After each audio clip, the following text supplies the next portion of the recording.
안녕하십니까. 오늘은 예산국회를 보고 문희상 국회의장을 생각한다 하는 제목으로 말씀드리겠습니다. 더불어민주당과 범여 군소정당들은 512조 2,504억 원 규모의 내년도 정부 예산안을 10일 밤 기습 처리했습니다. 더불어민주당은 제1야당인 자유한국당과 바른미래당, 유승민계 등을 제쳐놓고 소위 4+1 협의체와 함께 만든 예산안을 본회의에서 가결 통과시켰습니다. 2014년 국회 선진화법 도입 이후에 예산안을 일방적으로 처리한 것은 이번이 처음입니다. 표결에 앞서서 자유한국당은 수정 예산안을 냈지만은 문희상 국회의장은 정부가 동의하지 않았다며 여당 예산안을 표결에 붙였습니다. 그러자 자유한국당은 집권 여당이 군사작전 하듯이 예산안을 날치게 하느냐고 극렬하게 제지했지만은 범여 정당들은 자기들끼리 만든 예산안을 그대로 밀어붙여서 본회의에서 512조 2,504억 원이 눈 깜짝할 1분 만에 가결됐습니다. 통상 예산안은 국회 예산결산특별위원회를 거친 뒤에 여야 교섭단체의 원내 지도부 간 합의를 통해서 본회의에 상정됩니다. 그러면 본회의는 예산 부수 법안을 먼저 의결한 뒤에 예산안을 처리하는 것이 관행이었습니다. 그런데 이번에는 지금까지의 관행을 깨고 문희상 국회의장은 이른바 4+1 협의체가 만든 내년도 예산안 수정안을 먼저 본회의에 전격 상정했습니다. 그리고 자유한국당이 제출한 예산안 수정안에 대한 토론을 무산시켰습니다. 이에 대해서 야당 측은 국회의장이 중립은커녕 여당 편만 들었다. 중립적으로 사회를 봐야 할 국회의장이 여당의 하수인으로 전락했다는 비판이 쏟아졌습니다. 문 의장은 예산안 통과 직후 바른미래당 소속 주승용 국회 부의장에게 본회의 사회권을 넘긴 뒤에 귀가했습니다. 심재철 한국당 원내대표는 국회의장이 화장실에 숨어 들어가서 사회권을 이양하는 꼼수까지 쓰느냐, 세금을 완벽하게 도둑질하기 위한 대국민 사기극이라고 했습니다.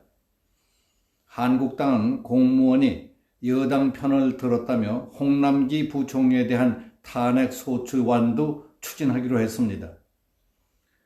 예산안 강행 처리에 반발하는 자유한국당은 국회 본회의장 앞 로텐더홀에서 4+1 협의체에 대한 더불어민주당과 군소정당들의 예산안 강행 처리를 비판하면서 철야 농성을 벌였습니다. 11일 새벽에는 황교안 대표 등이 참석한 가운데 규탄대회도 열었습니다.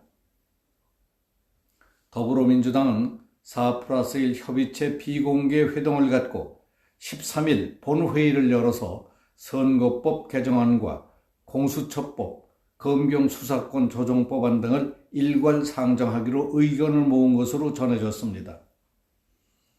정치인들과 입만 열었다 하면 국민을 위하는 척하는 국회라는 데에는 전부터 그래오기는 했지만은 문재인 정권의 국회는 더 위선적이고 더 믿을 수 없는 사람들의 경연장이 돼버린 것 같이 느껴집니다.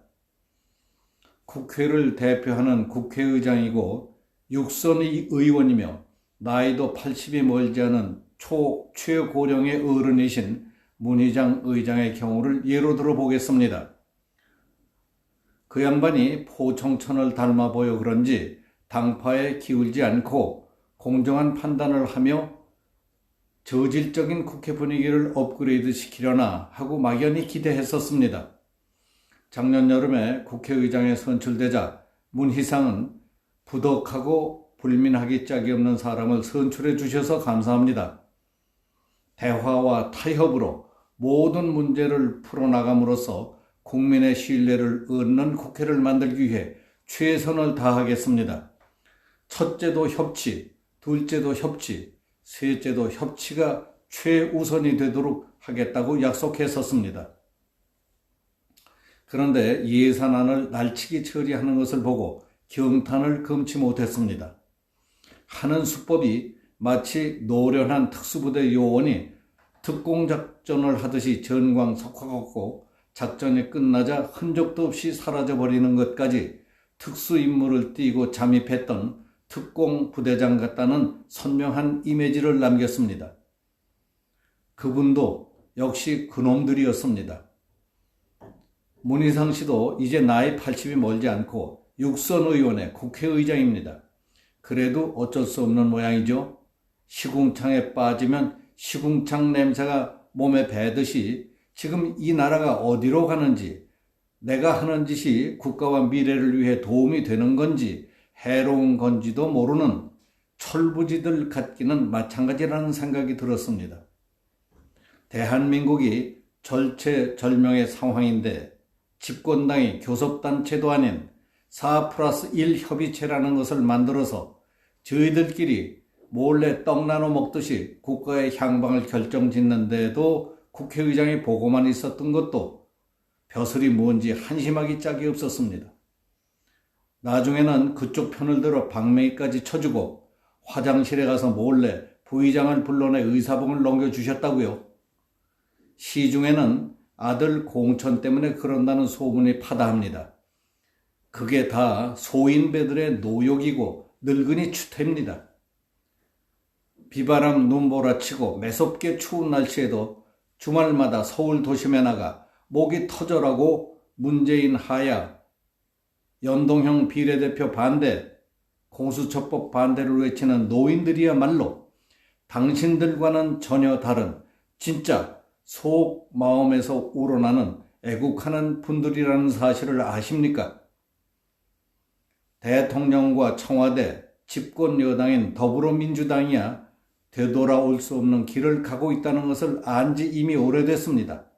그렇지만 국회의장마저 그렇게 분별력도 없고 일반 늙은이만큼의 국가관과 애국심이 없다면 이 나라에 더 기대할 게 뭐가 있겠습니까? 문희상 의장님, 정신 좀 차리시고 동서남북도 모르고 망아지 뛰듯 하는 국회의원들에게 지혜로운 어른 노릇을 좀 하십시오. 국회 중심 좀 잡아주세요. 소문대로 아들에게 배지 물려줄 생각이 있으시다면 그런 생각은 접으세요. 큰일 하는 자리에서 큰일을 제대로 하십시오. 애들 걱정은 말고 나라 걱정이나 좀 하세요. 오늘은 여기서 마치겠습니다. 감사합니다.